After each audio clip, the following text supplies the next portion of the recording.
Fala galera, sejam muito bem-vindos ao Placecast, o podcast oficial da PlayShield. Hoje estamos no episódio 12, o 12º episódio aqui do Placecast. E estamos com um convidado muito especial. Antes de mais nada eu quero me apresentar, eu sou Marcos Alberto, atualmente como gerente de produtos aqui da PlayShield. Estamos com o David Duvalle, CEO e fundador da PlayShield. Fala, David. Fala galera, ótima tarde, bom dia e boa noite também para quem estiver assistindo. Show. Estamos também com o Ricardo Gomes, diretor de marketing, também sócio da PlayShield. Fala, Ricardo. Fala galera, beleza? Hoje nós estamos com o prefeito da quebrada, de Cubatão, hein? Caraca, hoje vai ser foda, hein? Hoje vai ser um assunto bem interessante. Estamos com o Ademário da Silva, ele que é formado em Direito e atualmente prefeito da cidade de Cubatão, aqui da Baixada Santista. Bom dia, Ademário, tudo bom? Bom dia a todos, em nome do David, eu cumprimento todos os integrantes, né, parabenizo pela iniciativa de criar um podcast, né, o Placecast, que é de suma importância, que acho que é uma tendência, né, e gosto sempre quando convidado, adoro participar, né, tá estimulando o debate, o conhecimento, tá sempre um prazer. Parabéns pela iniciativa e estou aqui à disposição de vocês para falarmos de tudo um pouco. Show, seja muito bem-vindo. E eu organizei aqui um assunto, um tema bem interessante, porque eu sempre tive essa curiosidade, né? Porque eu entendo como a gestão, seja pública de uma cidade, um estado, um país, como se fosse uma empresa também, né? E pensando desse modo, a PlayShield, que trabalha com serviços B2B, né? Ou seja, empresas para empresas, a gente fala muito com empresários aqui, pessoas que estão empreendendo, começando do zero, até aquele cara que é um grande fabricante, empreendedor, que tem vários negócios e quer acelerar o seu negócio no varejo online, que essa é a nossa missão aqui, desenvolver esse público.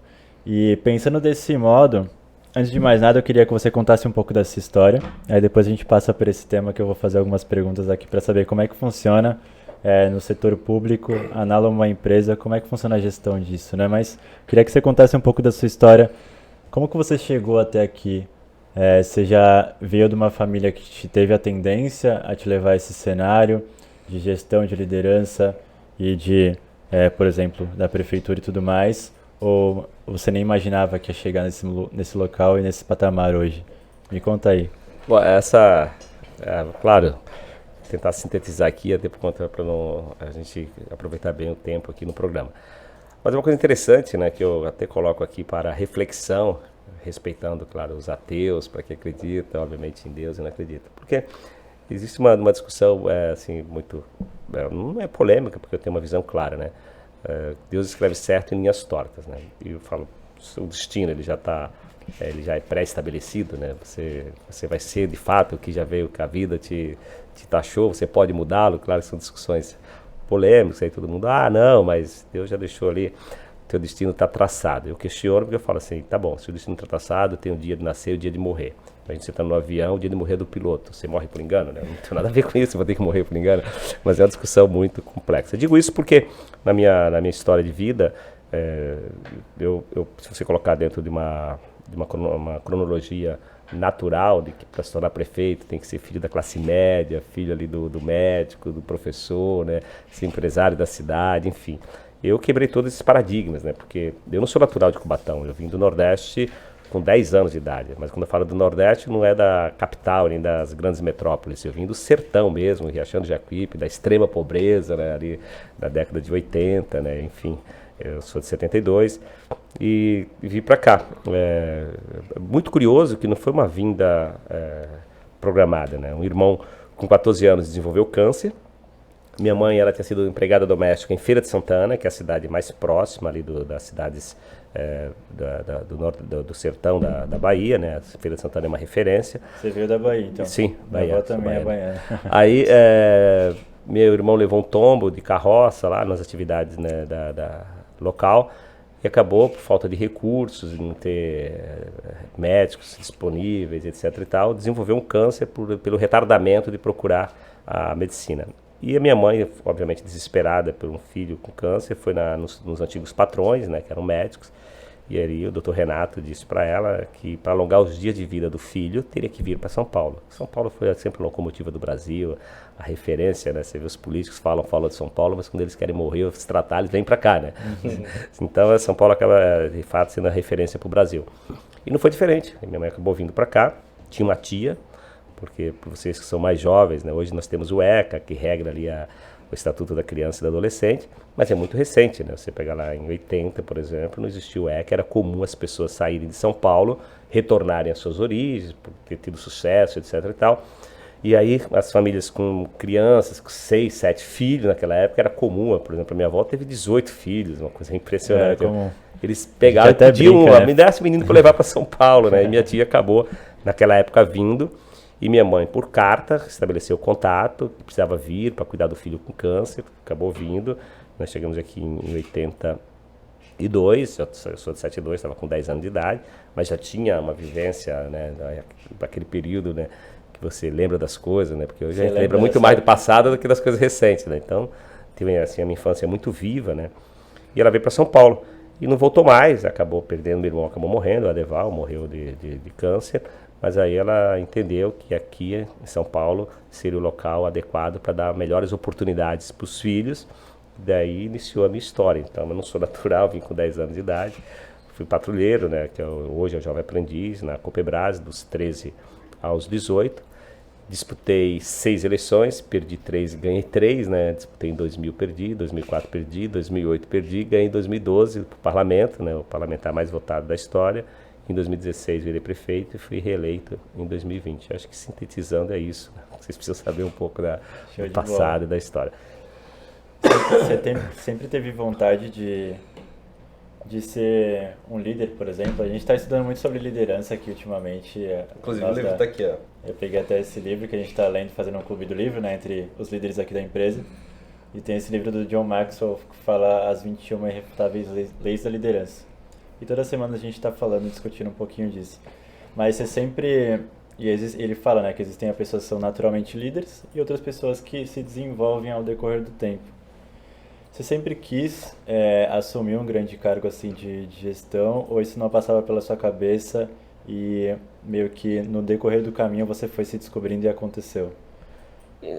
Antes de entrar na prefeitura, por exemplo, você não... Sim, então, realmente, até falando um pouco, né, que coloquei lá atrás, que uma questão, tu falou, olha, acho que pela ordem natural das coisas eu não seria prefeito, porque eu disputei as eleições em 2016, eu disputei as eleições com 5 candidatos competitivos, né, tu pega ali, por exemplo, o Wagner, que tinha 3 mandatos, o Dinho 3 mandatos, o Doda 3 mandatos, o Fábio Inácio, que era o indicado do governo, e eu como azarão, né, parlamentar de 1 mandato, fui para o debate, construiu a narrativa e ganhei as eleições. Então aí você começa a se questionar, né, o que de fato, como nasce um líder, né?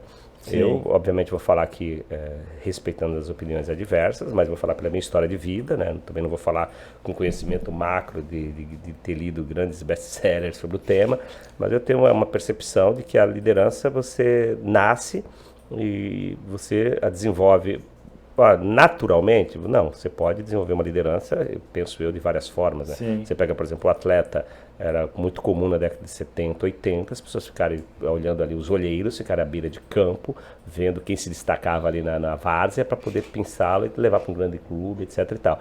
Mas hoje, por exemplo, o atleta nasce praticamente laboratório, né? Vai para a escolinha, totalmente metódico. Você vê que muda totalmente a concepção. Eu acho que o líder, ele nasce com esse instinto, ele é estimulado. Por exemplo, eu construí uma narrativa política, eu não tenho um parente meu que foi eleito nem a síndico de prédio. Então, você viu alguém, pegou como referência e quis seguir. Não tenho. Tive oportunidade de trabalhar com Bruno Covas, trabalhava na Copebras, na iniciativa privada. Em 2002 eu o conheci, ele disputou as eleições em 2004, foi vice aqui em Santos, o saudoso Bruno Covas, depois me levou para trabalhar. Ele me identificou, falou, acho que você...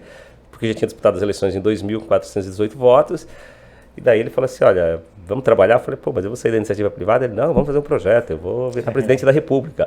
Eu falei, que é isso?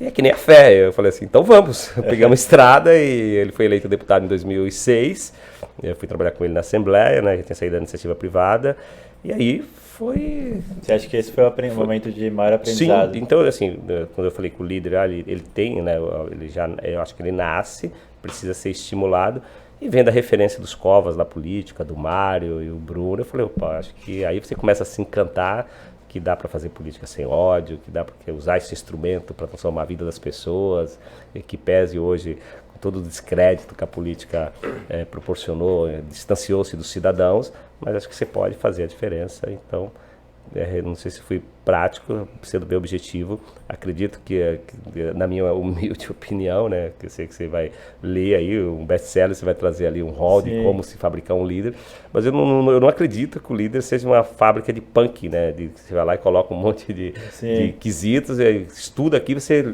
já se torna um líder amanhã. Não, processo. É uma coisa, você pegar as grandes referências do mundo, né, no ramo empresarial, não foram pessoas que sentaram num banco acadêmico, que tiveram grandes referências, né? Foi na prática. Você pegar o Bill Gates, você pegar o da Apple lá, esqueci Steve Jobs. Então, não tem uma fórmula, né? Mas uma coisa que Até tu que falou... se tivesse essa fórmula também, você imagina milhões de líderes, né? Sim. Ninguém seria diferenciado num mundo de 7 bi, né? Você imagina. Uma coisa que você falou que alguém encontrou você, né? Achou... Porque naturalmente você se posicionou. Você foi, se posicionou, ganhou vários votos, e aí alguém foi e falou assim, não, vem aqui, vem comigo. Sim. E aí tu foi olhando como, né, tu foi entendendo. Fui construindo uma oratória. Aquela frase lá, o líder reconhece o outro, né? Um líder reconhece o outro. Eu acho que nesse caso, no meu caso, se encaixa aí essa visão de vocês, porque quando eu disputei as eleições em 2000, não foi assim, totalmente por acaso. Os jovens da molecada da rua falou, pô, a gente devia lançar alguém candidato aqui do nosso bairro para cuidar, líder comunitário. Acho que o Ademar tem perfil. Eu falei, pô, mas não sabia que era partido e tal, né? Uma coisa louca, assim, né? E disputei as eleições e obtive uma votação expressiva em 2000. O Bruno me identificou em 2002 e aí nós seguimos a estrada. Uma pena, né? Um jovem que morreu com 41 anos de idade. O Bruno é uma coisa assim impressionante, né?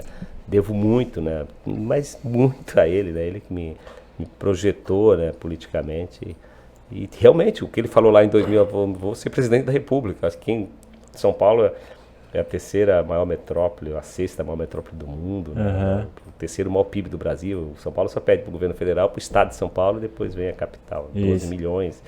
Fatalmente o Bruno chegaria ao governo do estado e teria aí uma projeção para o futuro. Eu achei interessante, pegando o gancho do que o David falou aí, como você disse, você não tinha nenhuma referência até então, né, e aprendeu ali na marra, no campo de batalha, né? Tem até uma citação que diz o seguinte, é na arena que o gladiador encontra o mestre, entendeu? Então você não tinha um mentor, então você foi pro campo de batalha e automaticamente o mentor te encontrou e foi te moldando até você se tornar a pessoa que você se tornou hoje, que gere uma grande cidade aí da Baixada Santista. Então é bem interessante essa parte, porque faz muito sentido com o que a gente está aprendendo também. E não descreditando até o que ele fez, né? O que ele fez foi muito importante, vai pro Bruno, indicou, trouxe ele, deu uma mão dada tal para chegar em algum lugar, mas não necessariamente descreditando aquilo que ele já tinha feito e aquilo que ele construiu posteriormente, né? Porque o que ele construiu posteriormente também foi fazendo o desenvolvimento dele como líder. Isso é bem interessante. Sim. O que a gente quer dizer é que tipo, ninguém consegue nada sozinho, né? Não. Sempre precisa de um rumo, uma diferença, uma pessoa ali pra te dar um norte, porque encurta o caminho também, né? Senão, talvez você demoraria mais tempo pra aprender o que você pegou em alguns insights ali com algumas pessoas que você conheceu no decorrer do caminho. Precisamos de referências, né? Isso, Ele, para mim, por exemplo, foi a maior referência no campo político. E ele te dava de direcionamento, sentava, sei lá, num café. Um exemplo, que nem aqui, a gente sempre senta num café, ou eu e o Ricardo, ou eu e o Marcos, ou o Marcos e o Ricardo, e aí a gente tá com alguma dificuldade, né? E aí a gente senta e alguém que tem um pouco mais de experiência sobre aquela área específica vai e começa a dar direcionamento. E não é porque, por exemplo, eu sou o líder da empresa, mas não quer dizer que eu sou o líder da empresa que eu... não sei de nada, na verdade. Eu sei bastante coisa, mas quem me apoia são os outros líderes. Então eu aceito com o Ricardo. Ricardo, vamos conversar? Tô com esse problema aqui. E aí o Ricardo dá o direcionamento e dá como se fosse uma mentoria. Tu acha que houve isso nesse processo? Sim, sem dúvida. Uma coisa a tua pergunta é impressionante, porque de fato, às vezes, o Bruno tinha tempo de individualmente pegar pela mão e te falar assim, olha, filho, faz isso. Porque ele era mais novo que eu. Mas assim, os toques dele, o Bruno, eu convivi intensamente com ele, tenho muita propriedade para falar um pouco, até de algumas peculiaridades. E, assim, ele era muito educado, te corrigia de uma forma, assim, impressionante, mas dava umas pauladinhas que aquilo te machucava, mas não do ponto de vista ofensivo, né? Do ponto de vista para você evoluir, falou, mano, tá fazendo alguma coisa errada. Eu vou te dar dicas, assim, por exemplo. É aquele machucado muscular, sim, né? Para poder crescer os músculos. Não, vou te dar exemplos. Era muito comum, por exemplo, quando ele tinha agenda na Baixada, ele pegar o carro, ele falou, Demario, tu vai comigo, eu ia na capital, pegava na Assembleia e fazia agenda aqui na Baixada. Então ele despachava no carro, ia batendo papo, enfim, eu vinha dirigindo para ele. Mas quando ele assumiu na Assembleia, e aí ele teve os reflexos, posteriormente, que ele foi eleito o deputado mais atuante, né, por conta da apresentação dos trabalhos. Porque o que mede o trabalho de um parlamentar? São as ferramentas administrativas que você tem, são os requerimentos, as indicações, que são ferramentas que você absorve da sociedade, os anseios, materializa no ofício do deputado, enfim. E o Bruno já tinha percepção de que para que ele pudesse se projetar, ele tinha que ter o maior número de apresentação de trabalho. Então, e ele já formado, o Bruno é economista e advogado, ele fez USP, PUC simultaneamente, então ele pegou toda a equipe dele, o curso de Direito Administrativo, de Processos, foi ele que treinou a equipe dele. Ele pegou a equipe, ficou 3 dias, né, falou assim, vocês vão aprender de fato o que é processo administrativo, para que vocês possam, né, que a gente possa aí crescer no mandato. Então ele ficou ali qualificando 3 dias, eu achei impressionante. Ele era um líder de fato, né? E tanto que ele qualificou já em 2006, em 2010 ele foi eleito o deputado mais atuante, né, com a maior votação no estado de São Paulo, e sendo várias premiações de deputado mais atuante, porque ele preparou, já teve a percepção do que, obviamente, ele também teve escola, o avô foi governador e tal. É um dos pontos que eu posso trazer aqui com maior tranquilidade, que ele já tinha essa visão e colheu os frutos com a visão que ele tinha de estadista, etc. E tal. Outra coisa que eu aprendi muito com ele, as duras penas, a prolixidade. E eu tinha mania de, faz relatório, me manda e tal. Eu escrevi uma bíblia, né? Vou mandar um WhatsApp para ele, um dia ele falou assim, Demario, eu não li nada do que você mandou. Seja objetivo, né? Eu não li, e eu achava que estava apavorando, que eu ia mostrar erudição ali, fazer um relatório, né? Vamos discutir estatística, votação da Assembleia, quem votou contra, quem votou tal. E mandava para ele, falou, não li nada que você mandou, só li a conclusão. E eu lembro que eu mandava alguma coisa, ele falava, ok, valeu, obrigado, ok. Eu falei, aí foi com ele que eu tive que me moldar, dizer assim, olha, tem que ser objetivo, tu vai falar com a sociedade, seja objetivo, não seja prolixo, né? Não fique rodeando para falar o que se fala em um parágrafo e tal. Isso foi uma coisa que aprendi com ele, eu tinha mania de fato, ser prolixo, ele me curtou e falou, não me manda isso, encurta isso, porque eu não vou ler absolutamente nada, mas ele estava na Assembleia, eu estava discutindo, a gente tentava... Então ele realmente foi aquele líder que pegou a equipe dele, treinou, colocou no eixo, e eu acho que isso, os reflexos foi chegar rapidamente onde ele chegou, né? Olha que legal. Ontem eu mandei um formulário, a gente tem uma equipe de 25 funcionários, né, aqui. E aí eu mandei para algumas pessoas da equipe e boa parte da equipe respondeu, né?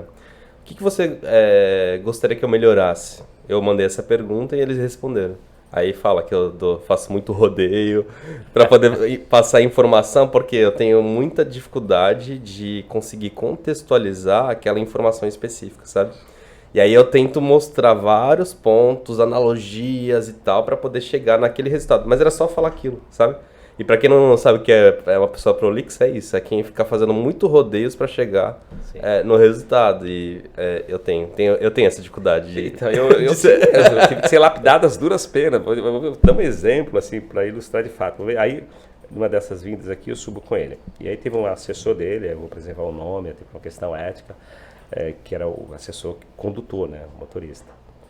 E aí o cara me fez uma besteira, coisa pífia, foi abastecer o carro, pegou uma nota fiscal, fez uma merda, acho que coisa de 40 ou 50 reais.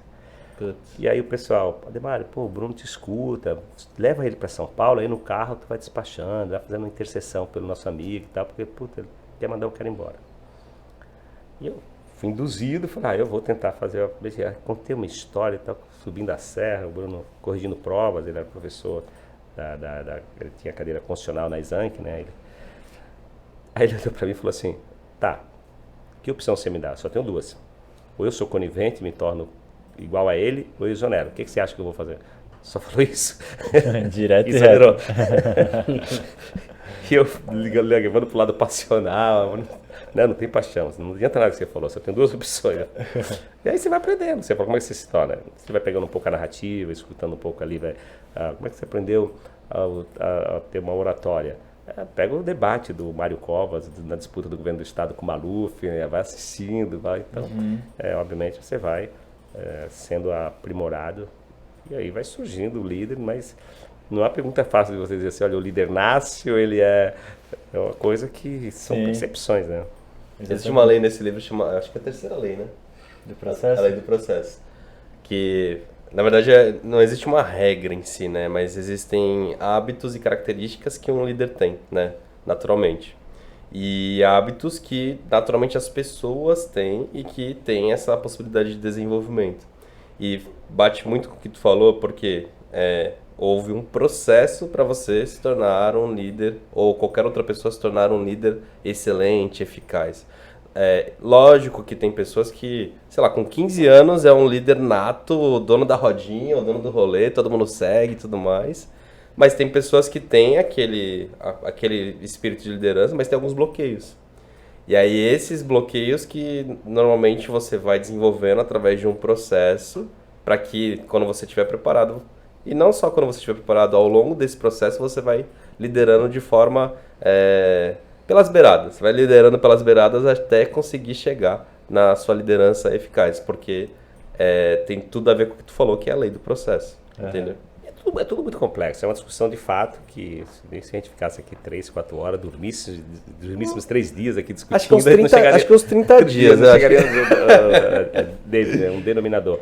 E se você pega a figura, né, dentro da própria política, você tem ali o exercício da liderança, mas você ali se subdivide, né? Sim. Você tem o líder populista, você tem ali o bom estadista, você tem o líder...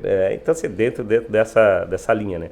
Você pega, desde lá da era de Cristo, você tinha os fariseus, né, que exerciam a liderança, mas ele pegava a liderança dele para poder dizer assim, ele era bom na retórica, induzia as pessoas e conseguia trazer da maneira...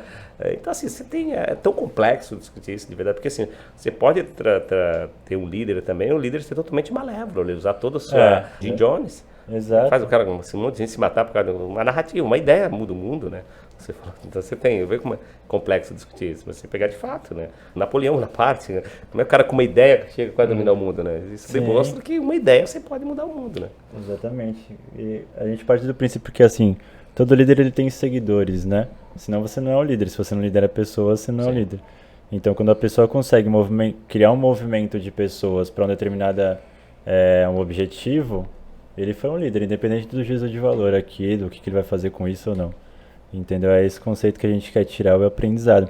Mas faz muito sentido isso da questão do processo, e se nasce ou não, acho que não tem discussão. Acho que pode acontecer das duas coisas, mas independente se a pessoa nasce ou tem uma predisposição para, né?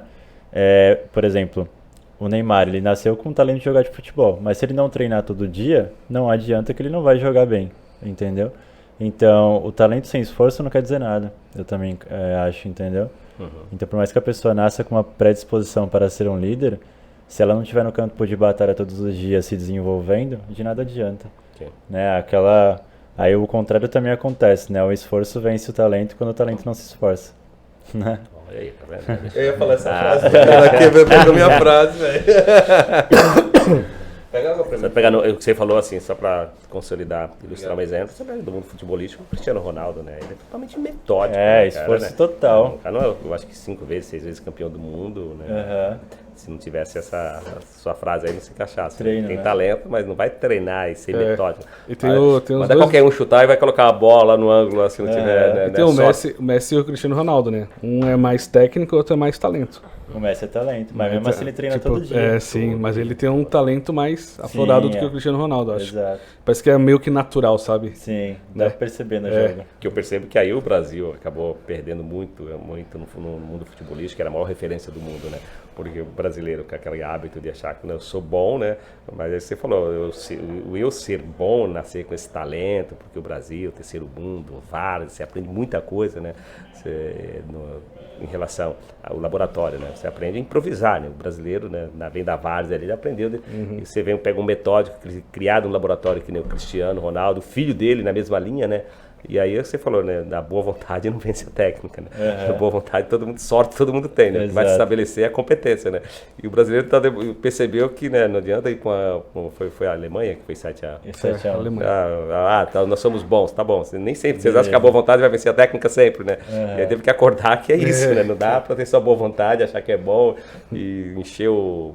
Eu ia falar besteira aqui no podcast. Encher a barriga, encher o toba de cerveja e aí jogar, falar, não, eu vou produzir do mesmo jeito. Vai pegar um Cristiano Ronaldo que se preparou uma semana, gordura zero, a capacidade de arranque, né? Mas o Romário era tipo... você vai falar, nem todo mundo é o Romário, né? O Romário se garantia. O Brasil viveu muito nisso, né? Não, nós somos bons, e aí descobriu. Acho que teve até um episódio do Romário que ele jogava na Itália, ia ter o carnaval aqui no Brasil. Ele falou, aí falou pro técnico, tu me libera pro carnaval, o cara falou, aí o técnico falou, se fizer os 3 gols, eu te libero. Aí, beleza, vou fazer. Aí fez os 3 gols e pediu pra sair, pegou o avião e foi pro Rio. Ele fez no primeiro tempo, acho, né? 3 gols e já saiu. E falou, tô indo pro carnaval. Saiu do jogo. Eu falei, caraca, mano. O cara tem que se garantir muito, né? Mas, voltando aqui pra pauta, Ademar, é importante contextualizar para as pessoas entenderem que nada é por acaso, entendeu? Existe um processo. E pegando assim, por exemplo, uma gestão de uma empresa, como eu falei que eu posso estar errado também, aí depois você me corrige, que eu acredito que a gestão de uma cidade é como se fosse uma gestão de uma empresa, mas com outros viés ali, recursos, etc.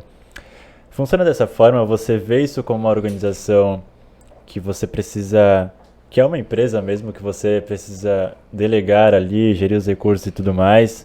É análogo a uma empresa privada, como se fosse, ou não tem nada a ver? E quais são as diferenças que muda assim no cenário político? É claro que tem o viés e tudo mais, mas independente disso. Não, a pergunta é muito interessante, né? Vou tentar sintetizar aqui para fazer com que os teus seguidores aí, de repente, possam compreender mais rápido. Por analogia, se você pegar o ensino público da década de 80, era muito melhor do que o privado. Todo mundo queria na rede pública. Houve uma inversão. Hoje você pega o ensino privado, ele está aqui, o público ficou aqui embaixo. O conceito de você governar coisa pública, você tem que pegar, seria o melhor dos mundos se nós pegássemos os conceitos privados e trouxéssemos para a vida pública.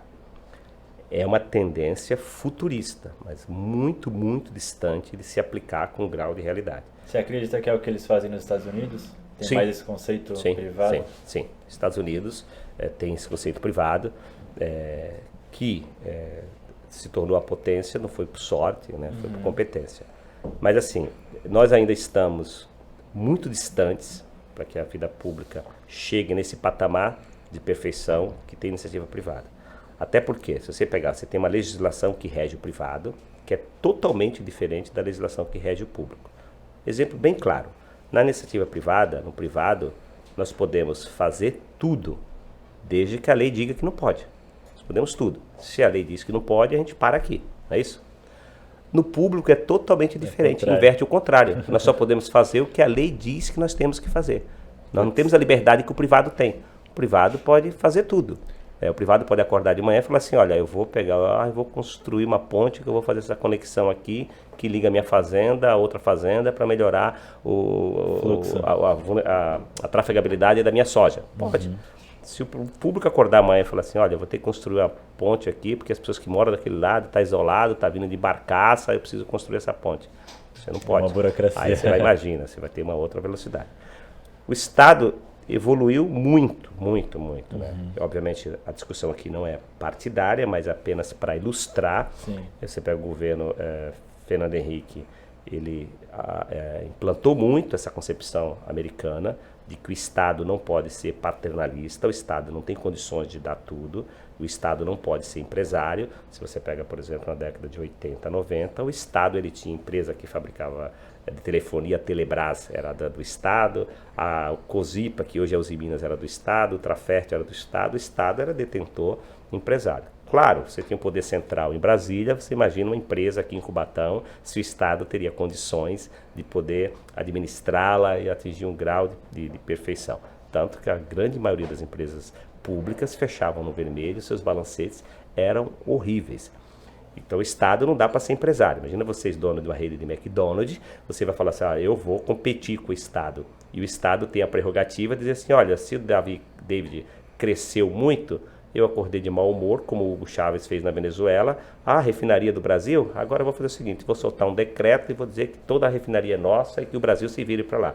Como é que você vai competir sem segurança jurídica com o Estado? Então o Estado não tem que ser empresário. Aí o Fernando Henrique teve uma visão espetacular que disse, olha, o capital, porque se você for discutir regras, olha, qual regime que se estabeleceu no mundo, eu acho que isso ficou claro após a Segunda Guerra Mundial, que o capitalismo foi o regime que veio para ficar, não dá, por mais que se discuta o socialismo, o comunismo, etc e tal, mas é o capital que rege o mundo, foi o sistema que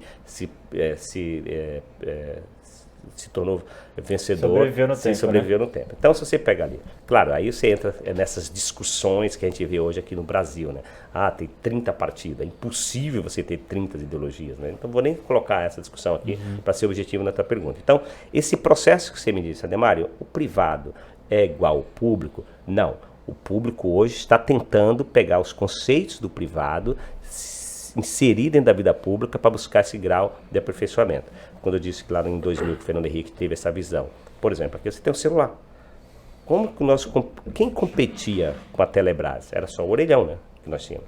Uma empresa brasileira, que era a telecomunicação brasileira, que não tinha investimento, sucateada, não tinha concorrência. Quem tinha telefone, vocês são muito jovens, mas vocês podem pesquisar, quem tinha telefone em casa era investimento, era normalmente Cubatão, era servidor público, era coisa e pano, né? O pobre não tinha acesso. Não, e não faz muito tempo, eu tenho 31 anos hoje, e quando eu tinha... Você teve aquele telefone de girar assim? Então, quando eu tinha 13 anos, por exemplo, tinha lançado aqueles telefone quadradão, sabe? E a minha família não podia comprar. Então, tipo, do grupo de amigos que eu tinha, que era uns 15 amigos, tinha um que tinha. Entendeu? Na maior parte não tinha, então... Só para complementar o que você está falando. É o que você está falando. Então, assim, você está perguntando. Você vê que o privado avançou muito e o público ficou. O Brasil estava muito atrasado, se você pega como paradigma os Estados Unidos. Então, acho que o Fernando Henrique, ele foi muito, muito sábio, né? E aqui não é partidário, estou dizendo do gestor, que acho que é o tema do podcast. Ele falou assim, olha, o Estado tem que continuar soberano, porque se você deixar o capital solto, ele é selvagem, ele mata, não adianta você falar assim, capital, respeita a árvore, ele não vai respeitar porque ele quer ter lucro. Se você não tiver a legislação, o Código Florestal que diga, você não vai aqui, você vai sofrer multa, você vai fechar a tua empresa, ele vai derrubar a última árvore. Então o Estado tem que ser soberano, e aí ele tirou o quê? Desestatizou, falou assim, olha, não, se lá na Telebrás é uma companhia brasileira falida, vamos fechá-la e vamos abrir. Aí quando você abriu, concorrência, a competitividade começou a chegar ao que nós temos democratizou, hoje. Mas né? você precisou ir lá no privado buscar, dizer assim, Estado, tu está falido, tu não tem condições de levar remédio, o hospital tu vai querer regular a telefonia. E aí o Fernando Henrique desestatizou, mas criou as agências reguladoras. Foram aí que surgiram a ANA, a Anatel, a NTT, disse assim, olha, eu deixo o capital aqui, livre para ele buscar, obviamente trazer o melhor produto, mas ao mesmo tempo o Estado regula, né? E aí, obviamente, você deixou mais segurança jurídica para quem quisesse investir no Brasil. Porque ninguém vem construir uma rede de McDonald's hoje na Venezuela, tem muitas restrições, porque, eu vou fazer um investimento onde eu não tenho segurança jurídica, de repente o louco acorda lá no regime ditatorial, esse é o medo da ditadura, porque fica uma decisão monocrática, né? E a democracia é cara, mas é o regime também que melhor se estabeleceu. Porque na democracia, pelo menos, não dá para uma pessoa só tomar uma decisão. Você tem o STF, você tem o Congresso, você tem os estados, etc. Então, o Estado que ele regulariza, então, vai o Correios. A gente trabalha muito com os Correios aqui. O Correio é um órgão que é meio... É uma empresa pública. Pública. Né? Então, a partir do momento que o governo falar que o Correio, a gente não consegue mais dar conta, ele regulariza e começa a abrir as concorrências. Ninguém pode abrir do nada uma concorrência do Correios. Não, hoje você tem, do ponto de vista logístico, né, que o Correio é a empresa pública que faz distribuição logística. Né? Se você pegar hoje, você tem a logística, você tem concorrência gigante, acho que é a FedEx, você tem gigantes no mundo. Mas é muito ruim hoje, que você colocou, eu entendi. Você fala, Estado, você é detentor, que quem distribui correspondência é só o Estado. Eu não sou favorável, e não é discussão política partidária, mas eu tenho uma visão, obviamente, tucana, totalmente porque eu acho que a concorrência é importante. O Estado tem que ser regulador, o Estado não pode ser detentor, está tudo na mão dele. Que nem, por exemplo, a Petrobras, o petróleo é nosso e tal. Aí você vê que essas discussões, eu não vou entrar aqui, vocês devem ouvir essas discussões partidárias. O petróleo é nosso. Tá, petróleo é nosso. Eu moro em Cubatão, a 500 metros da refinaria, eu pago o gás de cozinha mais caro e a gasolina mais cara da região. Então você vê que a hipocrisia dessas narrativas. Não é nossa porra nenhuma. Não é nossa porra nenhuma, exatamente. Então, assim, é uma discussão complexa, mas sendo bem objetivo hoje, diferença existe, diferenças gritantes. O público está muito distante do privado. O privado hoje tem... O público tem que buscar referências no privado e tentar implementá-las. A passos lentos, porque você tem resistências, aí você tem uma legislação que te engessa numa série de questões, está avançando, mas para nós chegarmos no patamar dos Estados Unidos, vamos demorar bastante. O Estado de São Paulo é exemplo para o Brasil nesse aspecto, que é o Estado que mais faz parcerias público-privado, é o Estado que mais faz concessões, é o Estado que busca ali o privado, entendendo que lá tem dinheiro, trazer o privado. Eu, por exemplo, em Cubatão, tenho feito isso, essa é a cartilha, né, dos COVAS que a gente tem seguido. Não dá para o Estado, por exemplo, vai lá, tem um cemitério. Lá, a gente custeia tudo, né? A gente paga tudo absolutamente. Isso não quer dizer que você não tem que ter o olhar social para os vulneráveis. Sim. Mas aquele que pode pagar, tem a campa privada, que ele pague para ter a sua campa privada. Deixa ele pagar. Mas você tem ali, por exemplo, agora, quando você vai discutir isso, aí na democracia você tem o controle, né? Você tem um legislativo que fala, olha, isso não é legal, você tem que deixar lá, continuar pagando. Tá, eu vou continuar pagando. E de onde vem o dinheiro, né? Porque não tem justiça social sem responsabilidade fiscal. Então se discute muito isso. Sendo bem objetivo, hoje o público precisa muito evoluir, pegar conceitos privados, implementar. Aí o eleitor tem que escolher, porque nem todos têm a predisposição de fazer isso, porque é polêmico. Você pega, por exemplo, o servidor público e um seletista. Olha as diferenças gritantes, né? Você pega um público, o cara tem anuênio, quinquênio, sexta parte, férias em dobro, licença prêmio pecúnia, incorporação.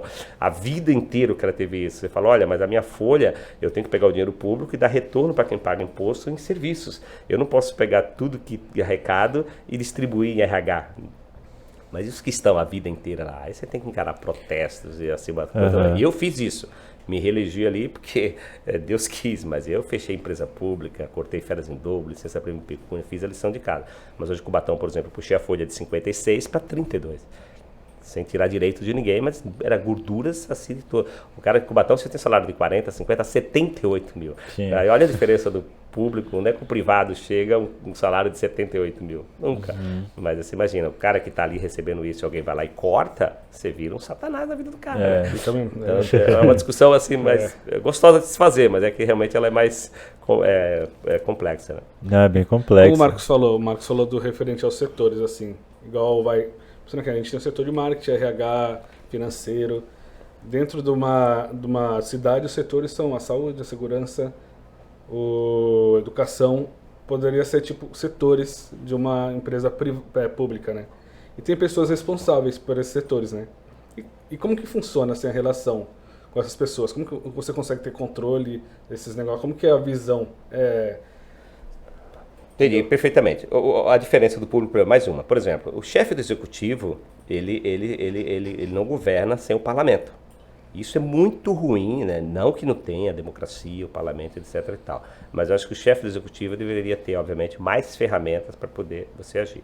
Porque o Brasil, os estados, as cidades, elas são foram muitas decisões tomadas pelos gritos das galerias. Se tem a galeria lotada com 5 pessoas e o parlamentar, olha, vamos atender, vamos ser lobistas, atender aquele... Aí começa, olha, vamos atender aqui uma categoria que acha-se injustiçada. Aí você vai lá e enche a máquina, vamos dar aumento. Aí você começa a encher a máquina, porque o executivo também ele não tem autonomia plena. Você fica regulado aqui pelo parlamento. Então, olha, já é uma diferença gritante entre o privado e o público. O privado vai lá, toma decisão, você não precisa consultar o parlamento, consulta-se o compliance, né, e etc e tal, mas totalmente diferente. Mas assim, o público deveria se assemelhar. O podcast de vocês aqui, sua fala, é um exemplo de que o público tem que se adequar. Eu fiquei 15 anos na iniciativa privada. Quando eu cheguei na prefeitura, é uma coisa que até hoje eu não aceito. Por quê? Por exemplo, não ter controle biométrico de frequência. Uma coisa louca, não tem. Eu cheguei lá, tinha uma lei que falava assim, olha, quem tem nível superior não bate cartão. Ninguém. A pessoa chega 10, 11 horas, almoça, tem gente que só vai ler o jornal e tal, tá uma coisa absurda. Imagina eu implantar biométrico. Comecei na saúde, agora trouxe para a educação. Eu virei um satanás no meio, né? Como é que esse cara chega aqui e quer fazer bater cartão? Eu falei, pô, cara, você tem que trabalhar, não tá? Não tem como você chegar 11 horas e ir embora, né? Tipo assim, Disney, né? Nossa, eu partilho muito do teu pensamento. É uma coisa louca, mas assim, aí você tem rejeições, porque eles começam a fazer greve, começam a fazer lobby, protesto, etc. Então, se o chefe do executivo não tiver preparado psicologicamente, porque todos querem administrar uma cidade, né? Precisa ver se está preparado para isso. Aí você não governa. Se você achar que uma porrada no Facebook, eu toda semana lá é protesto, é demônio, Pinóquio, Satanás. Se você olhar aquilo, a família olhar aquilo, tadinho, sai desse meio. Afasta a família, fala, não veja, toca a tua vida aqui que eu vou seguir. Se você não tiver essa predestinação, aí você está fadado ao insucesso. O Cubatão hoje é uma referência, não é uma referência de narrativa, porque os relatórios do Tribunal de Contas que nos fiscalizam estão lá. A única cidade do Brasil que puxou uma folha de 56% para 32%, porque nós conseguimos dar respostas, porque quando eu peguei a cidade, conseguiram fechar o hospital, fechar a Casa da Esperança, que atendia 500 crianças PCDs. Cara, fizeram uma lambança agora. Se chegar e fechar uma empresa pública com 580 pessoas. Dos 580, 90 eram COs, que é comissionados. Os 90 ganhavam mais do que os outros 500, uma coisa impressionante. Falei, sem sentido, né? Aí eu busquei, por exemplo, para o hospital uma parceria pública-privada, coloquei 60 SUS, 40 privado, e aí você começou a buscar resgatar. Agora, minha maior dificuldade é fazer com que os servidores compreendam que o paraíso fiscal acabou. Isso se tinha na década de 70, 80, que ser servidor público era sinônimo de você ser marajá. Isso não comporta mais nos dias de hoje. Então, precisa-se muito público buscar um aperfeiçoamento do privado. Você pega, por exemplo, no público, em crise. O podcast aqui ampliou, vai admitir ou vai demitir? A vida pública era em crise, você não pode demitir. O estatutário tem segurança. Eu acho bizarro. Aí você imagina eu numa pandemia que eu tive que arrumar 200 milhões para encarar a compra de respiradores, leitos de UTI, leitos de enfermagem, etc. e tal. E na pandemia eu tive que contratar. A receita caiu e eu tive que contratar mais gente. Olha a diferença do privado. No privado, se a tua receita cai, tu enxuga aqui um pouco, eles falam, estamos em crise. Não. Então tem muitas discrepâncias que avançamos muito. Acho que o Fernando Henrique teve uma brilhante ideia de desestatizar, legal, criou as agências reguladoras para não deixar o capital livre, avançamos muito. Aí se os governos subsequentes dessem continuidade, nós estávamos em outro patamar hoje. São Paulo ficou apartado do Brasil por uma percepção de governo, onde o PSDB está há 30 anos, aqui Praia Grande é outro exemplo, com o Mourão também, continuidade, o Mourão está aqui quase 32 anos. Sim. Né? O Cubatão eu estou há 5 anos e 4 meses, não dá para fazer milagre, né? Mas... Eu acho que também, não sei, que eu não trabalho no setor público, mas pensando até na administração de pessoas, por exemplo, aqui, por exemplo, na Place to You, a gente tem um lado humano, tal, bonitinho, a gente paga os impostos, faz tudo certinho, o funcionário recebe o salário e tal, mas a gente rege muito a nossa gestão através da performance. Então, tipo, a pessoa tem que estar performando, tem que estar sempre no gás, sempre em autodesenvolvimento, sempre buscando novas informações, novos conteúdos para trazer para dentro da empresa, para a empresa evoluir. Se desenvolver, né? E aí a empresa se desenvolve através das pessoas que vão trazer informações novas e novidades. Eu não sei como que funciona isso no público, assim, eu fiquei pensando, né, que existem... Já que não pode mandar embora, né? Porque é o que a gente... Qual o sentido, entendeu? É que a gente cresceu sabendo, pensando nisso. Todo mundo fala, pô, faz um concurso Todo público mundo, porque você vai ficar estável. Isso. E cara, mas qual a graça de ficar estável? Eu quero evoluir, né? Então, aí você pensa, já que aqui a gente promove um ambiente de alta performance, e se o cara não tiver performance, a gente pode mandar embora. No setor público, o cara passou na prova. Beleza, mas se ele não está performando, o que você vai fazer? Lembra que eu falei que o chefe do executivo ele não tem autonomia plena nesse sistema de controles e relações harmônicas entre os poderes, né? São independentes, mas tem que ter uma relação harmônica. Se o Congresso, o Parlamento, as assembleias, os estados ou o Congresso grita, o chefe do executivo fica refém. Por exemplo, eu mando uma lei. Olha o poder que o Parlamento tem. Aí o Parlamento produziu uma lei que disse, essa lei não dá para aplicar. Eu veto. Ele tem o poder de derrubar o meu veto e colocar a lei no mundo jurídico para ter eficácia. Para dizer assim, não, essa lei, se o prefeito não quer, é problema dele. A gente tem capacidade de derrubar o veto e derruba. Então, assim, aí onde entra a sabedoria de dizer assim, olha, não adianta querer ser punk, heavy metal. Tem que ser líder mesmo. Tem que ser líder, conquistar as pessoas. Exatamente isso, Davi. Parabéns pela tua visão. Não adianta você chegar lá e falar assim, que eu vejo a narrativa do presidente, eu vou acabar com isso. Não vai acabar com nada. Tu ficou 30 anos no Congresso, sabe que vai virar presidente e vai ser mais do mesmo, né? Vai vender uma narrativa e o povo acreditou, mas o que vai fazer? Vai brigar com isso. Não vou governar com o Centrão, não vou dar ministério. Tá bom, hoje você tá lá com o Centrão todo do lado, você viu que não adianta. Mas aí é um aperfeiçoamento que o cidadão também precisa ter essa visão para na hora saber fazer uma escolha. Mas quando o cara tem um estágio probatório, olha, 3 anos ele pode ali no estágio probatório, se ele falhar, exonerá-lo. Então o cara fica ali certinho os 3 anos, chega atrasado, ele tem que entrar 8 horas, ele bate o cartão 7 da manhã, passou 3 anos. Estágio probatório? Estágio probatório no público, você tem estabilidade, mas você passa por esse estágio probatório em 3 anos. É como se fosse uma experiência. Se você não é na experiência, aí a lei fala assim, olha, nesse período você pode demitir. É os 3 meses, é os 3 meses da empresa. Tipo exatamente, 3 anos. Aí nesses 3 anos ele faz. Só que nesse período ele faz tudo certinho. Passou os 3 anos e um dia, estabilidade. Levei a topada, meu dedo quebrou, vou ficar 15 dias em casa. Assim, uma coisa louca. Então, assim, e esse aprimoramento é que tem que buscar dentro do privado. Então, sendo bem claro na tua pergunta, o privado está anos-luz, hoje o público está toda hora buscando conceitos privados, está tentando trazer para o público. Uma coisa também que eu tenho dúvida, qualquer um pode se candidatar? Sim. Vereador, presidente? Você tem aquelas, qualquer um pode. Você tem restrições ali que a lei te impõe, né? Por exemplo, 18 anos é a idade mínima para ser candidato ao parlamento, acho que 21 para ser prefeito. Tem que ter um partido também, né?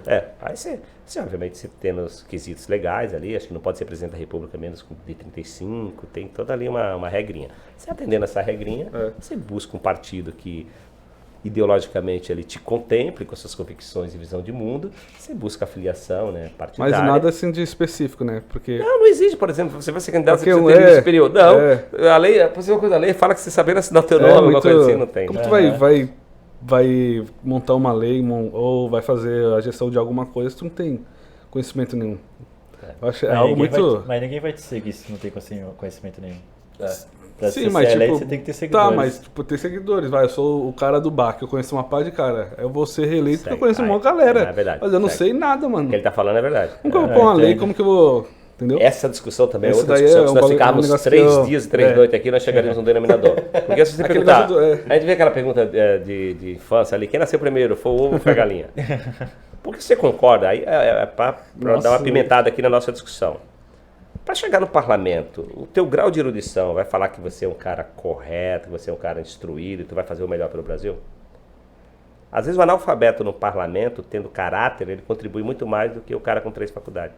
Porque o cara com 3 faculdades vai pegar e dizer assim, olha, eu sei, eu sou oposição, vou pegar aqui e vou criar dificuldade para vender facilidade. É difícil, né? Então, você concorda? Olha como é difícil, né? Você pega até o caso do Tiririca lá, que era uma palhaçada, mas ele estava sempre presente, falaram que ele fez várias coisas e tudo mais. Você pega, por exemplo, o maior...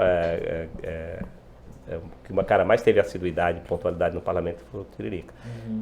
É complexa essa discussão. Tem que ter conhecimento, Você pega, tem projetos de lei realmente para mudar o Brasil, né? Por exemplo, você pega ali...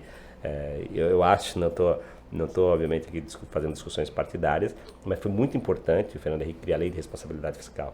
Sim. O grau de erudição do Fernando Henrique contribuiu muito, porque lei de responsabilidade fiscal nada mais é do que dizendo assim, olha, você imagina na década de 80, as prefeituras do sertão, etc e tal, 80% eram de empregados que eles gastavam do que arrecadava para pagar os amigos dele ao retorno do poder. A lei veio dizer assim, não, vamos acabar com essa farra e estabelecer um teto legal. Você não pode gastar mais que ninguém pode gastar né? mais do que 54. Mas se o Fernando Henrique não tivesse essa visão e criado esse patamar, onde é que nós estaríamos hoje? Ferrou. Estou trazendo avanços, né? Você pega, por exemplo, se não tivesse concessões, por exemplo, das 10 maiores rodovias do Brasil, 10 estão no estado de São Paulo. E se não tivesse a visão de que, olha, não dá para o público ter dinheiro e fazer tudo, você tem que abrir aqui concessões para o privado para poder... Então, assim, é um processo evolutivo. São Paulo evoluiu muito. Mas você pega os outros, são 26 estados e um distrito, né? Você pega os outros 25 estados, você vai no Nordeste, por exemplo, você vai no Maranhão. No Maranhão, ainda quem manda lá é o delegado e o padre, uma coisa absurda. No Estado Democrático de Direito, lá, as maiores autoridades do Maranhão, dependendo da cidade, quem manda é o delegado. Você vai em outro, é o padre. Tá. É tipo o rei do gado, né? Então existem existem vários Brasis, com a pistola vários Brasis cintura, dentro assim. do Brasil, né? Ainda, né? Já chega assim, ó, pá. Mas eu tenho uma dúvida bem pertinente, assim. Por exemplo, quem é que cria toda a análise relacionada à distribuição de riqueza? A distribuição De recursos? dos recursos em si, por exemplo, vai lá no Maranhão, ou numa cidade que tem pouca gente, um sertãozinho, etc. Quem é que faz essa análise para entender a quantidade de grana que tem que ir para essa cidade, por exemplo? Eu tenho algumas perguntas assim, que eu tenho muita dificuldade de entender isso. Não, eu te falo com muita tranquilidade. A Constituição, que é a carta maior, né? Você coloca a pirâmide lá do filósofo Hans Kelsen, né? A rainha, primeiro vem a Constituição, depois vem a lei complementar, a lei ordinária, ali tem uma regrinha. Digo isso porque você precisa ter essa compreensão, porque é a lei que diz o que se arrecada e o que se distribui. A lei que deixa claro lá. Olha, o que você arrecada vai para o Estado um percentual, vai para o governo federal outro e fica no município. Aí você separa ali os tributos municipais, que você tem ali o IPTU, o ISS, o ITBI, os tributos estaduais, você tem PVA, você tem CMS, enfim, os federais, que você tem ali PIS, COFINS, PASEP, você tem todo ali, enfim, o sistema é complexo, a gente não vai conseguir resumir isso aqui com muita clareza em pouco tempo. Mas a própria lei diz, olha, 25% do que você arrecada você tem que gastar com educação, é carimbado. O estado de São Paulo é assim, as cidades são assim. Independente de onde vem o imposto. Independente de tudo que você arrecada, 25% você tem que investir em educação, sob pena de tornar inelegível ou crime de responsabilidade. 15% você tem que gastar com a saúde. Já são 50% de tudo que você arrecada já está carimbado. Você tem que fazer isso, você tem que fazer isso. Duodécimo, que a Câmara não produz nada, ela vive do que se repassa. E a Constituição diz assim, olha, você paga o duodécimo, 6% você pega e manda para a Câmara, porque a Câmara precisa sobreviver, né? Então você manda para lá. Já são 56% do que você arrecada, já tem verba carimbada.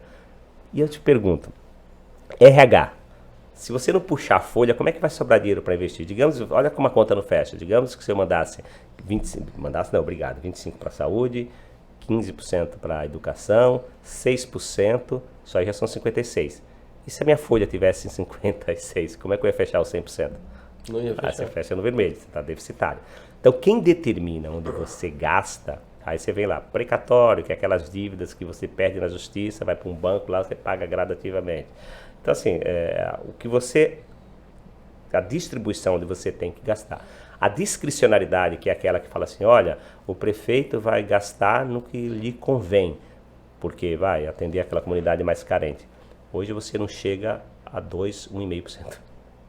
Então você vê que na margem para eu gastar por um critério, quer seja político, você tem menos. O Cubatão, por exemplo, quando eu peguei era 0%, não tinha capacidade de investimento nenhuma. Hoje eu cheguei a 3%, hoje eu consegui resgatar 3%. Praia Grande aqui eu não sei a capacidade de investimento do Mourão, o Mourão aqui geriu bem, né? Tá, é um dos prefeitos que governa com mais tranquilidade, a Raquel, né? Que aliás é a grande prefeita, um abraço para ela. Mas não é fácil, porque se as pessoas pensam, olha, mas você tem esse volume de dinheiro, mas você tem que gastar. Gerir, né, os recursos. Tem capacidade de... Aí você vem, por exemplo, você tem os programas sociais, né? Você vai desde da pessoa que você tem que o caixão para os vulneráveis, você tem que ter um recurso da assistência social, um percentual para você comprar caixão, comprar cesta básica, comprar fralda. Você imagina só, gerir o hospital. Nosso hospital chega em torno de 6 milhões por mês. Aí você vai ao pronto-socorro central, mais 2,5 por mês. Multiplica isso, é muito volume de dinheiro. Então, assim, quem está de fora e não tem essa percepção, fala, olha, para onde foi? Daí você tem os órgãos que nos fiscalizam, que é o Tribunal de Contas, todos os gastos, suas contas são apresentadas para o órgão fiscalizador, e além do Ministério Público, a Câmara de Vereadores. Isso é muito bacana, eu acho que essa evolução de controle, porque onde tem ser humano, você tem que investir em controle. Se vocês aqui grandes empresários, com a visão de vocês, olha, nossa empresa fatura 2 bi por mês. Vocês investir em tecnologia, né? Porque é impossível tu controlar 2 bi por mês, achar que tu vai ser um gestor. Você tem que investir em TI, né? Para você falar assim. E o que se tem que fazer é investimento em tecnologia para você ter os maiores controles. Por exemplo, você vai licitar. O Tribunal de Contas evoluiu. Você joga lá no BEC, que é Bolsa Eletrônica de Compra. Antigamente você fazia a modalidade de licitação que era o pregão presencial. Pregão presencial, eu vou vender o copo, você vende 6 pessoas na proposta. ó, ele vai vender esse copo, eu quero comprar, eu tenho dinheiro, eu vou ganhar esse contrato que ele vai comprar 100 copos. Aí você. Vocês poderiam fazer o cartelzinho lá embaixo, antes de subir para a mesa de licitação, e dizer assim, vamos fazer o seguinte, tu joga um preço de 50, eu jogo um de 49, eu jogo um de 48. Tu ganha de 50, depois tu, né? A gente conversa depois. Divide com a gente. Estou dando um exemplo, como tem um processo de evolução. Hoje no bolsa eletrônica de compra não tem mais o presencial, é optativo, né? Eu optei por bolsa eletrônica de compra. Você joga na internet, então você joga para o Brasil inteiro concorrer. Então assim, estamos longe, mas muito longe de chegarmos no modelo americano de gestão, que os americanos estão muito mais perto do privado. Nós avançamos muito, mas paramos um pouco no tempo. Quando quer avançar um pouco, o Congresso fala, isso não me convém. Então, por isso que eu sou totalmente defensor da reforma política, né? Precisa fazer a reforma política, tirar um pouco o poder, né, quando se usa para fins inescrupulosos, para que a gente possa chegar perto do privado, como os Estados Unidos fez. Mas você vai tentar emplacar isso no Congresso, na cabeça de quem é signatário do que ele vota. Vou votar algo que eu possa... Então, é um processo evolutivo. Complicado também. Muito complicado. Caraca. Cara, já entendi, é tudo engessado. A gente tem um líder para não dar certo. A gente tem um líder de operações aqui na empresa, cara, e pensa na pessoa que mais se arrisca na vida que eu conheço, é ele. Não sei se vocês têm uma outra visão, mas o cara é muito... E ele tem uma frase que a gente vai até dar uma camisa pra ele, que é, nada é engessado. E, tipo, se ele tivesse aqui, ele ia ficar assim, ó, meu Deus, por que eu tô aqui? Não acredito. Por quê? São conceitos, ideologias, regras que ele não concorda de jeito nenhum. Tipo, de maneira alguma. Até se eu te falar uma coisa, que até odeio. Então... É o que me faz tirar da vida pública. Não voltar mais a disputar a carga letiva. É porque você fica amarrado, ele não pode fazer nada, né? Nada. Fica totalmente engessado. Vai soltar um processo licitatório, o sistema é para não andar. Você tem que ter muita dedicação. Eu fico ali em torno de 14 horas. Não anda. Porque aquele servidor que tem raiva de você, se o processo chegou lá urgente, ele, Satanás cortou meu salário, eu vou colocar na gaveta. Aí depois tu fala, cadê meu processo? Tá no setor. Um processo para andar na prefeitura, ele passa. Você imagina, né? Teu dinheiro privado, tu quer acordar pela manhã, vou comprar um copo. Vou comprar um copo. Eu não.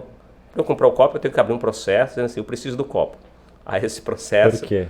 Não, eu preciso do copo. Aí esse processo vai para a procuradoria, que é a análise jurídica, ver se a compra... A procuradoria vai perguntar, para que você está comprando copo? Aí o processo volta para beber água.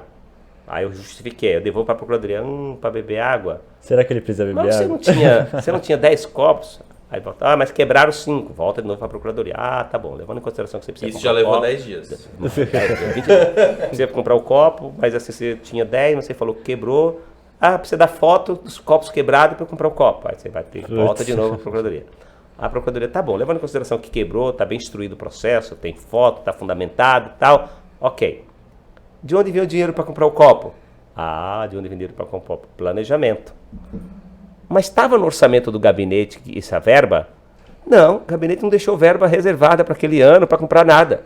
Aí o planejamento fala, olha, levando em consideração que o gabinete não tem verba, não temos como empenhar. Empenho é uma garantia na vida pública que eu tenho dinheiro para que você me forneça o copo. Porque sem empenho, eu não te vendo o copo. Eu falo, tu vai me dar calote, não está empenhado. Porque a lei fala que quando está empenhado é crime, né? Se eu não pagar. Aí o cara que fornece o copo. Aí eu chego e volto para o planejamento. Tudo bem, no orçamento que a Câmara aprovou, que é anual, eu esqueci de deixar essa rubrica para comprar copo. Então eu preciso que faça uma suplementação de dinheiro de outra pasta, já que a Procuradoria está com 10 mil lá para tirar xerox, me dá 5 para comprar o copo. Planejamento fala, então tá bom, vamos fazer um processo de suplementação. Mas eu preciso de autorização legislativa, porque quando voltou o orçamento não tinha essa previsão. Então volta para a Câmara, você imagina, tá bom. Aí depois que o planejamento fala, voltou a lei, tal, arrumei o dinheiro, tal. Aí vai para finanças. Finanças, ok. Aí volta para o DSU, que é o Departamento de Suprimento, que faz a licitação. Aí o DSU fala assim, eu vou licitar agora para comprar o copo, né? Aí vai, qual a modalidade de licitação? Faz uma compra direta. Não, compra direta eu não posso, porque compra direta é arriscado. O tribunal fala que se eu for pegar o dinheiro e comprar o copo, é arriscado. Eu tenho que abrir uma modalidade de carta convite. Aí apareceu 50. Olha, eu tive que suspender o processo, porque o cara apresentou um orçamento que não dá para comprar o copo. O copo é 10, ele falou que ia comprar o copo por 2.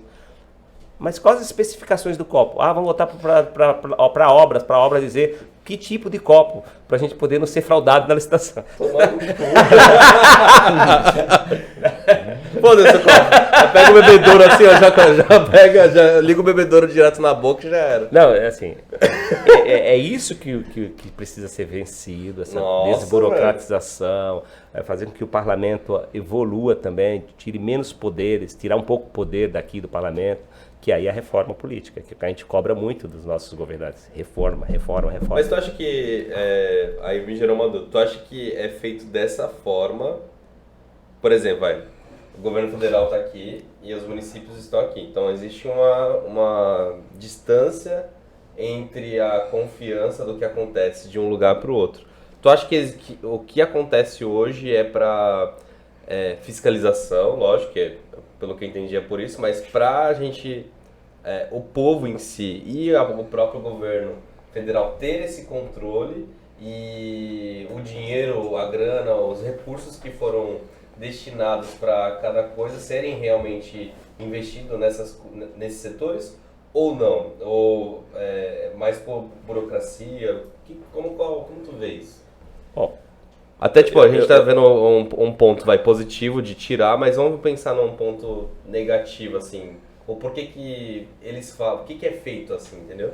Bom, eu sou defensor nato, de que tenha que ter controle para que se fiscalize e respeite o dinheiro público. Eu não sou favorável que tire os freios, os controles para se gastar desenfreado e sem controle. Não, totalmente favorável. Sou desfavorável ao excesso de burocracia. Entendi. Para eu comprar o copo, eu não preciso fazer esse rodeio de 6 meses para comprar o copo. Sim. Eu tenho dinheiro, eu compro o copo, apresento a nota fiscal, a referência do copo. Aí nós temos que investir em controle. A Polícia Federal tem que estar fortalecida, porque essa Polícia Federal vai fazer uma blitz, vai dizer assim, olha, vamos analisar o contrato, o número tal, que comprou 10 copos. Chega lá, a nota fiscal está aqui, os copos estão aqui, ok. O problema é que hoje, politicamente, eles enfraquecem os órgãos que nos fiscalizam, que tem que estarem fortalecidos. Aí você tem que estar, por exemplo, um Tribunal de Contas tem que estar blindado, a Polícia Federal, a Polícia Civil, para que eles façam, o Ministério Público, etc. e tal. Você tem que investir em controle. É impossível o presidente da República saber o que acontece no Brasil. Sim. Por isso que você tem que ter as polícias fortalecidas para que fiscalize e pegue aqueles que, obviamente, tenham tendências de não administrar bem o dinheiro público. Então, o que acontece? O excesso de burocracia, a criação de dificuldade, onde se tem muita dificuldade, alguém vai vender facilidade, que é onde você gera os gargalos de corrupção. Tem muita facilidade. O cara, esse copo e tal, o cara fala, não, me apresenta uma nota lá e tal. Aí você cria. Então, eu sou a favor. Controle, tem que ter controle, não dá para fortalecimento das instituições que fiscalizam os municípios, o Estado e o governo federal e desburocratizar para a coisa andar mais rápido. Mas controle tem que ter. Onde tem ser humano, se você não tiver controle, você pode dizer que onde tem ser humano e tem dinheiro, se você não tiver controle, o cara vai acabar fazendo merda. Por isso que eu sou sempre defensor de que os processos de fiscalização sejam muito mais robustos. É legal se tiver uma Polícia Federal forte, né, fazendo operação todo dia, porque aí, obviamente, o cidadão vai dizer assim, olha, eu tenho menos burocracia, mas eu tenho que ficar de olho, porque se eu fizer caca aqui, alguém vem aqui e me pega.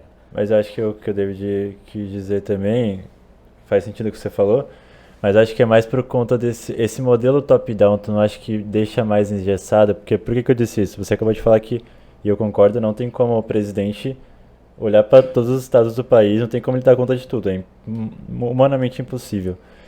E lá nos Estados Unidos eu percebo que a política é muito bottom-up, né, de baixo para cima.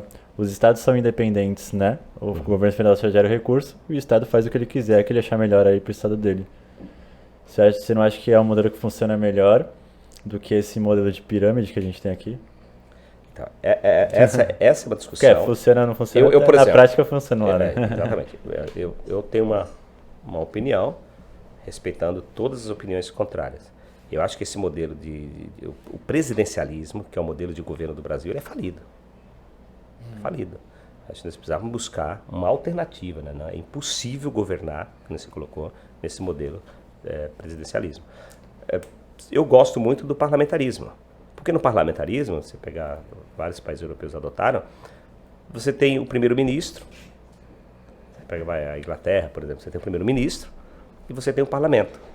O parlamento tem poder de destituir o primeiro-ministro e o primeiro-ministro têm poder de destituir o parlamento. No presidencialismo, só os chefes do executivo são reféns do parlamento. O Congresso caça o presidente, a Assembleia caça o governador, a Câmara de Vereadores caça o prefeito, mas pergunta se o prefeito tem poder para caçar o contrário. Aí o que acontece? Quando você chega lá, tudo, porque o processo de cassação ele é político. Onde o judiciário disse, olha, essa decisão foi política, aconteceu com a Dilma. E aí, obviamente, eu não vou entrar aqui, mas eu como advogado, eu posso até não externar isso, talvez aqui seja uma das primeiras vezes que tenho dito, a cassação dela foi meramente política. Não tem nenhum crime que diga que ela cometeu, tanto que é uma cassação atípica, onde ela não perdeu os direitos políticos. Todos os presidentes cassados por crime de responsabilidade ficariam 8 anos inelegíveis. E ela foi cassada sem perder os direitos políticos, porque a cassação dela foi meramente política. O Congresso acordou, de mau humor, disse, olha, essa mulher já não nos atende mais. Uma tragédia para o Brasil, o impeachment, né? Porque para tudo, você imagina. Então, por isso que tem que ter uma reforma urgente política que mude esse sistema e dê um pouco de equilíbrio. Você vê que é uma discussão muito complexa, mas eu não vou deixar de emitir a minha opinião. Eu acho que o presidencialismo no Brasil é falido. Mas você vai sentar com gente aqui e vai falar, você tá louco, é o melhor modelo de governo do mundo. Não é, na minha opinião, mas vai ser uma discussão louca, né? Eu prefiro o parlamentarismo, né? Que aliás, o PSDB defendeu muito isso, né? Perdemos, lembra daquele plebiscito? Parlamentarismo, que a Constituição Federal de 88 já previu essa discussão 5 anos depois, né? É complexo, porque análogo a uma empresa, por exemplo, a gente está estudando isso e fala muito, e até, por exemplo, a forma como lideram as empresas privadas, não tem como, tipo, o CEO, que nem o David fala, não tem como ele ter o controle de tudo. Ele tem que confiar nos líderes, né, de setores e tudo mais. É a mesma coisa o presidente, não tem como ele ter controle de tudo, ele tem que confiar nos estados e tudo mais, distribuir os recursos, etc. Mas como é com base na lei, né, é tudo engessado, então... Mas ele pega o privado, por exemplo, Davi você vai fazer investimento que não pode 100 milhões. Mas é sempre hipotético. Ele vai estar lá, o TI dele, ele vai estar no celular dele dizendo assim, tá bom, eu mandei 10 milhões para comunicação, mandei 10 milhões para investir em vendas, etc. Ele vai estar ali. E ele vai acordar como diretor da empresa dele, que ele vai falar assim, vou auditar a comunicação. O Joãozinho lá tá esquisito, sabe? Aí quando ele vai auditar, a auditoria vai falar, olha, fez bem, porque dos 10 milhões que você mandou, ele só gastou 3, o resto era tudo nota fria, a empresa que ele contratou para fazer a BSW, para vender a sua empresa, aquilo tudo frio. Ele tem um controle na mão, porque ele contrata a auditoria. Então assim, o privado não tem essa velocidade. Você ainda tem os órgãos que te fiscalizam externo, você tem o Tribunal de Contas que te audita todo ano ali. Mas o Tribunal de Contas hoje, por exemplo... O público, você diz. Oi? O público, você está dizendo. Sim, o público. Você tem um órgão, mas assim, imagina, 645 municípios no estado de São Paulo, um tribunal que aleatoriamente, né, por amostra, pega um ou outro caso. Você não pega. Então, assim, nesse aspecto, o privado está anos-luz, né? Dei um exemplo aqui bem esdrúxulo, eu não sou gestor privado, então estou falando aqui na minha percepção de público. Mas, assim, o sistema de controle do privado, né? Você acha que, por exemplo, o Bill Gates não tem numa tela de computador os bilhões que ele tem ali? O cara pode até fazer uma caca no privado, ele vai pensar 10 mil vezes. Já no público ele vai fazer sem pensar 10 mil vezes, ele vai pensar 2 vezes. Primeiro que o sistema de punição é pífio, você vê uma lava-jato aí que condenou, depois descondenou. Então, cara, então você tem que ter um sistema de controle, uma legislação muito mais rígida, para que o público, quando ele pensar em colocar a mão na cumbuca do dinheiro público, ele pensar 10 mil vezes para não colocar como o privado, vai dizer assim, pô, tu tem um salário como gestor, diretor da minha empresa de 30 mil, tu vai querer perder esses 30 mil por mês, consolidado por conta de merdinha aqui, o cara pensa 10 mil vezes. No público você não tem esse medo. Eu posso colocar porque os riscos são pequenos. Por isso que precisa fazer reformas e aprimorar o sistema de controle para que se veja. Porque eles falam, onde tem ser humano? Onde tem ser humano é ser humano. Você não vai ver, entendeu? Muito complicado. Vou até estudar sobre parlamentarismo, que eu acho que eu estou precisando. Não, é legal. E é importante... Cara, que a gente já falou bastante coisa, né? Já bateu 1h10 de podcast. Então falamos pra caramba. Vamos partir no... Mas desculpa se de repente a gente tá fugindo aí da Não, tá ótimo, bate-papo. Mas é mais pensando no seu tempo mesmo. Porque o Bruno me corrigia quando era prolixo. Eu não sei, ninguém tá me corrigindo, eu tô achando que tá... É interessante o bate-papo, porque eu acho que você tem que ter um mindset muito forte ali, né? Pra seguir os seus ideais e etc. E não deixar se desviar, porque como você falou, é muito engessado. Tem hora que você fala, caramba, tipo, não consigo fazer nada, tá ali. Não tem dia que você acorda e fala, meu, tá difícil, né? O negócio vai acontecer. Então você tem que ter um mindset muito bem desenvolvido, né, como líder, gestor, etc, para poder assumir essa responsabilidade, concorda? Sim, vou te dar um exemplo aqui, Praia Grande, né? Aqui evoluiu pela liderança que o Mourão exerce, pelos governos de continuidade. O Mourão, entre ele exercendo mandato, fazendo sucessor e voltando, está indo para 32 anos. E um governo de continuidade. Outro modelo, por exemplo, que a reforma política tem que abranger. O prefeito entrou. Mas o anterior deixou 3 obras. Não vou fazer, porque aqui é mérito dele. Se eu fizer terminar aqui, vai dar ponto para ele. Puramente político. Aí viram os elefantes brancos e ficam parados. Numa reforma política tem que reformar e dizer assim, olha, se o prefeito não der continuidade, ele vai ser cassado e responder por crime de responsabilidade. Você veja que o Congresso precisa evoluir e fazer a reforma para imputar responsabilidades, porque senão você... Imagina, eu fico 4 anos ou 8 anos, aí você me sucede lá em Cubatão, aí tu fala, esse prefeito é louco, eu não vou fazer casinha não, eu não gosto de pobre, vou agora construir um parque aquático aqui para trazer minha família. Tem loucos que pensam assim. Pior que tem mesmo. Loucos que pensam assim. Verdade. Porque o que dá voto é você faz saneamento básico. Manilha fica debaixo da terra, ninguém vê. Você não ganha um voto. Embora você salve ali diminui o índice de mortalidade infantil, etc, etc, etc. Mas faz um chafariz e inaugura. Aí eu falei, vou fazer chafariz, eu vou gastar com pobre, nada. Aí a popularidade dele vai 80%, que aí são os governos populistas, que é um dos modelos que eu abomino, né? Que é aquele que fala tudo que as pessoas querem ouvir, né? Que aí nós temos lá, o ex-presidente Lula é um que... se você vê o Lula falando 10 minutos, você se apaixona, né? Sim, aí é onde entra ali a fabricação do líder, né? Ele veio aonde? Ele é fabricado, ele é punk, né? Vem metódico, né? Que escolaridade. Que escolaridade o Lula tem, mas pega ele falando pra tu ver. Tem noção? O pobre que olha pra ele assim e fala, nossa, eu sou igual a esse cara me representa, né? E aonde ele chegou? Não estou tomando tendências aqui. Não, sem juízo, mas está dentro do contexto do que nós estamos falando aqui, para compreender esse universo. Da liderança e tudo mais. O que eu achei interessante foi que tu falou assim, a manilha que está embaixo da terra, né? Ninguém vê. E faz muito mais sentido eu fazer qualquer outra coisa, porque o ser humano é muito visual, né? As pessoas entendem que o ser humano é muito visual. Mas, pensando por outro lado, como que a gente conseguiria fazer... politicamente falando, ou até na parte de brand do político, para que aquela manilha fosse impactante para a população, para que a população começasse a ter um outro viés sobre do que é importante. É importante ter um entretenimento? Lógico que é, mas o saneamento é muito mais importante. Então, o que é prioridade, né? Entender as prioridades. Como que a gente faria isso, né? É porque o ser humano ele gosta da recompensa imediata, né? Ninguém quer esperar uma reforma para acontecer lá no futuro, as coisas acontecerem. Aí você pega um governante que ama o poder, o que ele vai fazer? Vai ser populista, dar respostas no shampoo, né? Vai pintar guia, sarjeta, porque ele vai ter a popularidade lá em cima, mas não vai fazer as reformas. Aí ele fala, como a prefeitura ainda tem caixa nos meus 8 anos, a finança não vai me afetar. Aí ele deixa um rombo para o próximo, Aí eu tenho que fazer todas as reformas, ganhar todas as impopularidades para fazer a reforma. Mas hoje, a cidade de Cubatão, hoje em obras, em parcerias com o governo do estado e o governo federal, tem 1 bi na rua em obra, para você ter ideia. Sim. Uma coisa impressionante, né? Se pegar a cidade que nós pegamos no caos hoje, tem 2 hospitais, faculdade de medicina, olha isso, a faculdade mais... Né, tem Bom Prato, Poupa Tempo, tem André. Tem aquele elefante branco que era o teatro, né? Eu transformei no hospital aqui. Que agora já é um hospital, sim, né? Hospital de tratamento de câncer. E, aliás, aquele hospital atende metropolitanamente, né? Fiquei 2 anos bancando sozinho com dinheiro público. O Estado agora habilitou. Cubatão é meio que referência também na saúde, né? Porque eu, pelo menos, eu vejo muita gente de fora vindo pro hospital de Cubatão. Muita. Isso me causa um terror, porque o custo é altíssimo, né? Isso acaba sobrecarregando diretamente. Eu fui no meu pronto-socorro, que é a rede de urgência e emergência, tinham 16, né? Porque a rede de urgência e emergência estabiliza, né? No primeiro momento, depois ver para qual hospital que manda. Tinham 18, 16 de fora. Imagina eu pegar o impulso de Cubatão e pagar para atender gente de fora. Mas onde você tem uma porta boa, as pessoas vão naquela porta boa. Sim. Coisa impressionante, né? É que nem Santos também, né? Santos é uma metrópole, né? E aí tem muitas pessoas que de São Vicente,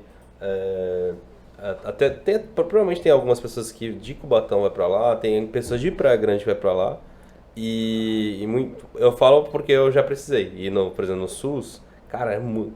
tipo, era muito chapado, tu não tá entendendo, era muita gente. Né? Era muito. Teve uma vez que eu fiquei mais ou menos ali na UPA do Canal 2, que é, não sei se ainda existe, que eu não faz tempo que eu não vou lá. Acho que eu fiquei umas 8 horas lá. Sentado na cadeira pra começar a ser atendido. Sabe qual a minha média de espera em Cubatão? 40 minutos. Pra você sair. E as pessoas reclamam ainda. Não, é verdade. Não, mas sempre vou reclamar. Não vai reclamar, pô. E assim, é uma coisa impressionante. É a melhor rede pública de saúde, que está anos-luz aqui da Praia Grande. Se Mourão me ouvir, vai falar, mentira, não é verdade, Mourão pode fazer estatística na Praia Grande. Isso é anos-luz, né? Agora é caro. Sim. Eu pago ali, mas assim, por exemplo, é triste, por exemplo, São Vicente é o que mais... O que você vai fazer? Rede de urgência e emergência, vai negar socorro? É crime. Não pode. Esse é o Sistema Único de Saúde. Tem que mandar conta lá. Que é o SUS, né? Tão falado no mundo. Mandar né? conta para outra prefeitura. O ideal seria. Aí o Congresso tem que reagir também, nos dar mecanismos, dizer assim, cada paciente atendido de fora aqui, que o dinheiro venha para cá. Pensando por um outro lado, por exemplo, se a gente sabe que, um exemplo, o problema é São Vicente, né?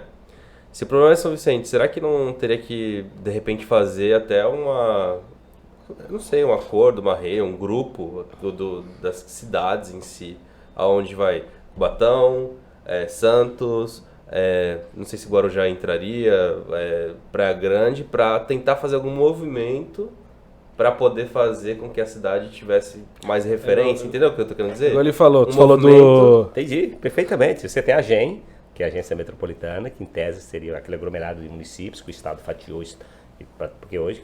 Você tem decisões que são metropolitanas mesmo. Você vai discutir mobilidade, não dá para você discutir isolado, né? Você tem que discutir dentro do complexo metropolitano. A saúde já se tentaram por diversas vezes colocar isso em pauta. O problema é que o prefeito, que as pessoas da sua cidade saem para ir para a cidade vizinha, para ele é um alívio. Ninguém quer pagar a conta. Aí ele fala assim, prefeito de Cubatão, eu não vou citar o nome do prefeito, mas ele fala assim, é problema teu, meu irmão. Se o cara do Parque das Bandeiras vai estar indo tudo para lá, problema teu. Aí tem um julgamento nas urnas, mas na hora que tu vai pedir voto, eu pedi voto, mas quando eu fui atendido foi Cubatão, o cara não me interessa, grande. Eu vou pedir voto, votar em quem eu quero. Assim, também tem aquele negócio do alinhamento. Tu falou que pra coisa andar tem que ter um alinhamento entre as gestões que vão entrar futuramente, sim, né? Porque um vai querer segurar a bronca do outro. Cara, aqui na Baixada é meio que dividido, né? Um prefeito é de outro partido, outro é do outro, então tem um conflito, cara. Cada um por si. Eu sempre brinco, né? Não é nada ofensivo, é mais para descontrair mesmo. Que a faculdade de Direito, ela expande no cérebro, é importante, né? Porque tudo isso está no campo do direito, né? Mas se um gestor chegasse um pouquinho de conhecimento, eu como sou advogado, você fala assim, conceitualmente eu tenho a minha OAB, mas sou impedido de advogar, então eu nunca fui buscá-la, né? Deixei ela lá. Mas assim, ajuda muito você compreender tudo isso. Porque esse sistema de controle, né, que eu falei, onde tem o ser humano, o Estado precisa reagir, né, o governo federal precisa reagir. Não vou mandar dinheiro para lá, porque o número de pessoas que é atendido em Cubatão, vou tirar o dinheiro de São Vicente e vou mandar para Cubatão. O problema é que a questão é política. Aí é muito ruim, né? Aí fica no campo político. Aí quando entra no campo político, ferra tudo. Que é isso que eu falei, a diferença do público para o privado. Porque no público é o que é benéfico para a empresa. E na vida pública, no privado é o que é benéfico. E na vida pública nem todas as decisões são tomadas porque são benéficas, são porque são convenientes e oportunas. Aí você tem que entender esse sistema, você vai morrer, vai deixar aí que o aprimoramento vai ao longo do tempo. Tu é fodão, hein? Caraca. Agora pensando. É complexo pra caralho. Não, é complexo. Mas se o cidadão na ponta sabe isso, Davi? Não sabe. Aqui nós estamos batendo papo, por acaso, né? Discutindo o sistema. Mas na ponta, tu vai discutir isso, olha, vota em mim porque eu enxuguei a máquina, eu tenho 2 hospitais. Cara, problema é teu, cara. Cadê minha pracinha? Não tem brinquedo aqui, você não vou votar em você. Aí o Mourão se perpetuou aqui, porque o Mourão teve essa percepção rápida. O que é que o Mourão fez? Opa, eu tenho que estudar a sociedade e descobrir onde eu faço a pista de skate e onde eu faço o campinho de futebol. Programa de governo, eu vou levar a pista de skate. Cubatão, alguém conhece Cubatão aqui? Eu moro em Cubatão também. Pega Cubatão? Que legal. Por exemplo, você vai na periferia, eu construo uma pista de skate e um campo society. O que vocês acham que vai dar mais resultado da minha esperança? Futebol. Não, o esporte mais praticado. Você vai no casqueiro, a society ou skate? Ele já... Já muda. Então por que o Mourão teve essa percepção rápida? Faço pesquisa, o Mourão foi um cientista político. E eu não tenho nenhuma vergonha, eu tenho orgulho, né, de dizer isso dele, porque isso ele nos ensinou. Ele falou, não adianta vocês acharem que políticas macro, entenda a sociedade e faça o que a sociedade precisa. Coisa louca. Cliente, você pega o que a gente está estudando. Vou te dar um exemplo, que vocês conhecem Cubatão. Eu fui lá construir os 2 hospitais, faculdade de medicina, o Bom Prato, frota nova de ônibus. E eu saí nas ruas, pensando, não vou votar em você que você não fez nada. Aí na Vila Natal, eu fiz uma entrada, tirei aquelas árvores, plantei palmeira, saltei. Você virou o rei da Vila Natal. O cara não me valoriza porque você tem 40 leitos, que salvou a vida dele, tratamento de câncer, tratamento topológico. Né? É o visual. Que louco. Aí você faz a entrada da Vila Natal, chego na Vila Natal, todo mundo, olha, parabéns, a obra é espetacular. Eu falo, caramba, que obra. Faz uma entrada em todas um recap e um... Não, sim. Ninguém se valoriza. Eu falo assim, cara, eu achei que eu ia ser valorizado porque eu entreguei um hospital, aquele hospital estava fechado, até o cabo dos elevadores roubaram. Eu falei assim, puta, eu manter aqui, são 6 milhões, uma obrinha daquela de Natal, eu vou gastar ali 500 mil. Então eu falei, não, vou ser reconhecido nas urnas. Mas eu demorei as duras penas para entender que não sou cientista político, mas se você não entender o comportamento do cidadão, você não chega a lugar nenhum. E o Mourão, nesse aspecto, deu show rápido, né? Fez muitas obras estruturantes, mas que às vezes o cidadão quer que você faça. Você faz a calçada dele. O código de postura diz, não, a calçada é de responsabilidade da pessoa. Mas se tu fizer a calçada dele, é aquela sensação de que, olha, fez por mim. Sabe aquela coisa que vai chegar assim, eu sou aquele cara cidadão. Qual é o seu nome? É Ricardo. Eu falo, Ricardo, me dá R$1. O Ricardo vai falar assim, pô, não tenho, cara, R$1.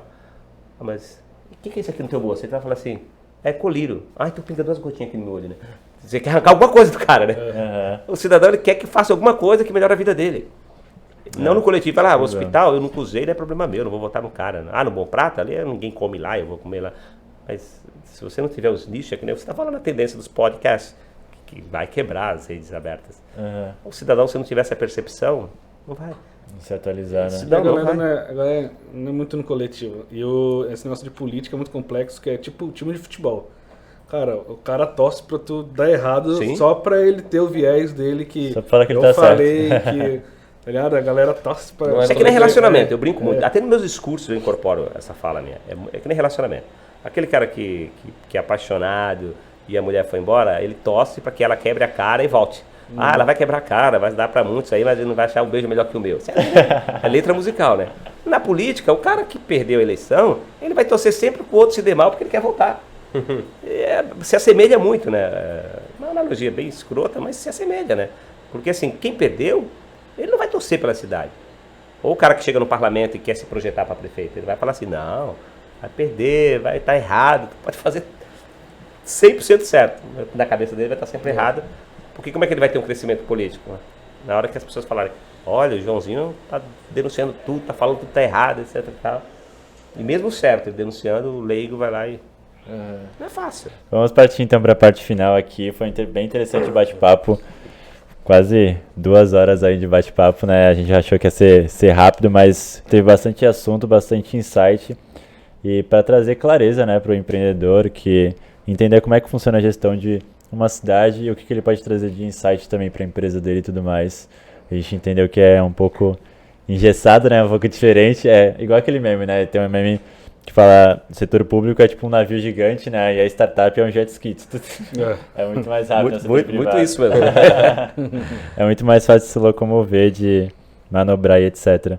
Mas, cara, pra mim foi show de bola. O que você achou aí, David, de suas considerações finais? Cara, achei fenomenal, irado demais mesmo. Achei muito importante todo o conteúdo que a gente conversou aqui.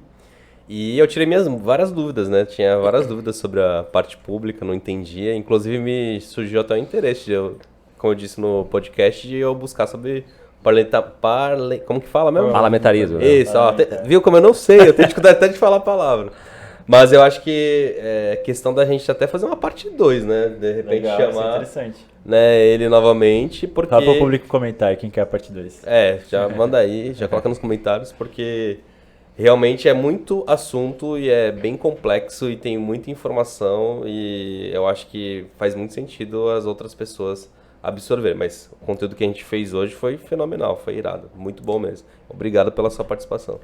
Eu que agradeço a todos vocês, parabenizo pela iniciativa. Acho que é esse debate que fortalece a democracia e leva conhecimento, né? Leva luz para quem está ali às cegas e talvez tenha uma percepção equivocada da política e de repente fala, olha, a política é um monstro, eu não quero fazer parte dela, né? Pior do que estufar o peito e dizer que não gosta da política é ser governado pelos que gostam, porque não gostar para quem gosta é uma maravilha, né? Porque quem não gosta sai fora da disputa, né? E eu acho que essa discussão, ela é muito saudável, então assim, eu saio daqui muito feliz pela iniciativa de vocês, que outros venham aqui, claro que o programa ele tem um cunho muito mais empresarial, né, jovens empreendedores, que é muito bacana, mas vocês também abriram um pouco aqui para fazer esse comparativo, né, saudável do público com o privado, né? Porque eu posso dizer que hoje o público está muito longe, né, da história do navio do jet ski, se assemelha muito, né, para mandar jet ski navio. Então hoje, assim, o público precisa muito, né, trazer os conceitos privados, né, nós estamos muito atrasados. Se você pergunta assim, o que é que o público hoje absorve? Desculpa, o que é que o privado hoje pode buscar no público? Eu diria nada. O público vai ter que buscar esse aprimoramento no privado para poder desburocratizar, dar celeridade na máquina, etc. e tal. Então, feliz pela oportunidade, me coloco à disposição aí do podcast, quando vocês acharem que a gente deva voltar aí, né? Para mim é uma honra estar aqui com vocês, foi bacana, aqui nos divertimos, falamos de tudo um pouco. Claro que são assuntos polêmicos, complexos, você não tem ali um entendimento rápido, mas a gente vai deixar na cabeça aí dos telespectadores aí, nos comentários, né? De repente o que foi falado hoje aqui sirva para muitos aí como referência, até para estimular essa juventude a disputar as eleições, né? Tirar vocês um pouco do campo privado e de repente pegar o talento do privado e levar um pouco para o público que está precisando muito, viu? Já vamos me filiar lá. O que você achou aí, Ricardo? Cara, achei show de bola. Meio que desmistificou, né? Esse processo todo burocrático. Porque as pessoas que estão lá do outro lado, elas não entendem como funciona. Elas só vão reclamar só. A galera não entende. E às vezes ela pensa que é a pessoa que está governando ali, que é o principal problema, né? E às vezes não é, cara. É o sistema por trás de tudo, né? Então é muito difícil tu tirar essa premissa. Porque a política que a gente acompanha na televisão tipo, não é nada muito boa, né?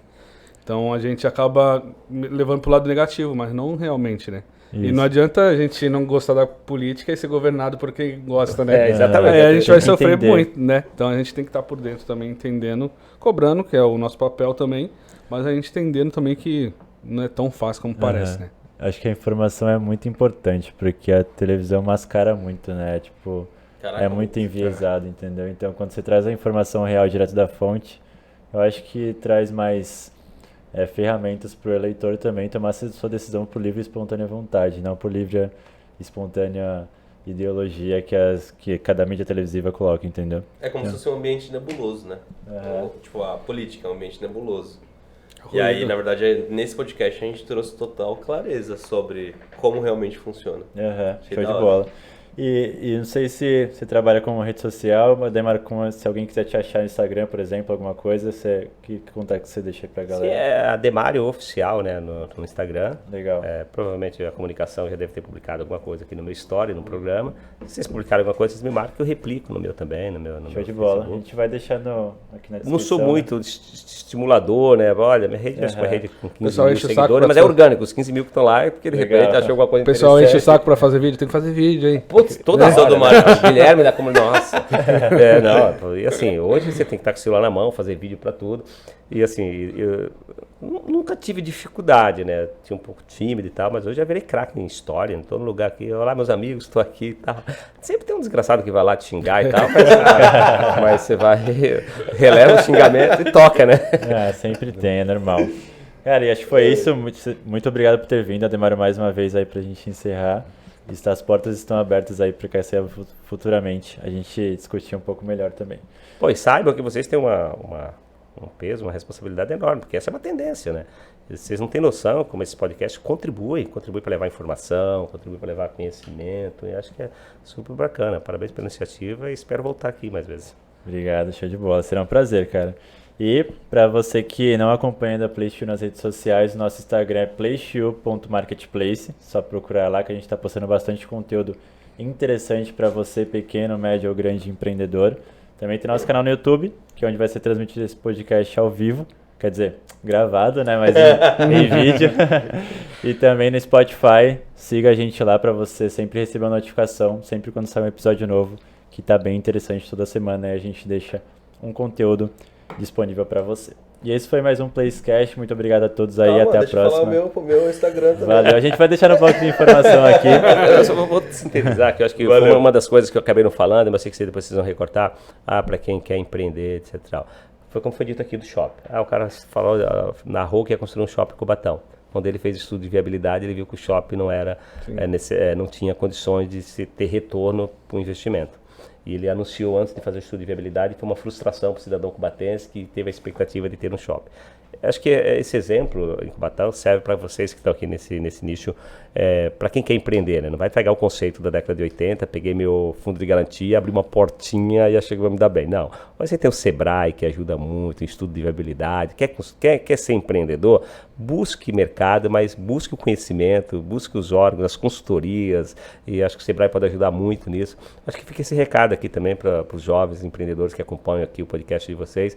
Não se aventure não, busque conhecimento técnico para vocês abrirem uma porta e que aquela porta seja um sucesso efetivo na vida de vocês, e não se aventure em pegar aí o fundo de garantia de 30 anos de trabalho, abrir uma porta e achar que vai vender cueca e vai se dar bem, né? Pergunta se de repente alguém não tem uma loja do lado que Então acho que é uma discussão também na segunda vinda ao programa, né? Aqui. Vai perder todo o dinheiro, né? Vai perder todo o dinheiro. Fala aí então, David, qual que é o seu Instagram? Meu Instagram. Então, meu Instagram é davidvalejr e você pode encontrar o nosso outro canal no YouTube chamado Play to Digital. Lá a gente tem 11 mil inscritos, né? 11 mil inscritos de muito conteúdo sobre integração para Marketplace. E se você quiser encontrar também outras vezes, é só digitar David do Vale, você vai me encontrar em algum lugar, beleza? Ricardo? Meu Instagram é @ricardo.gomes.play, só chama lá. Show. E o meu é @marcosalberto com underline no final. E é isso, galera. A gente vai deixar todas as informações aqui na descrição desse podcast para você ter tudo aí anotadinho, beleza? Esse foi mais um Placecast, episódio 12. E é isso, até a próxima. Valeu!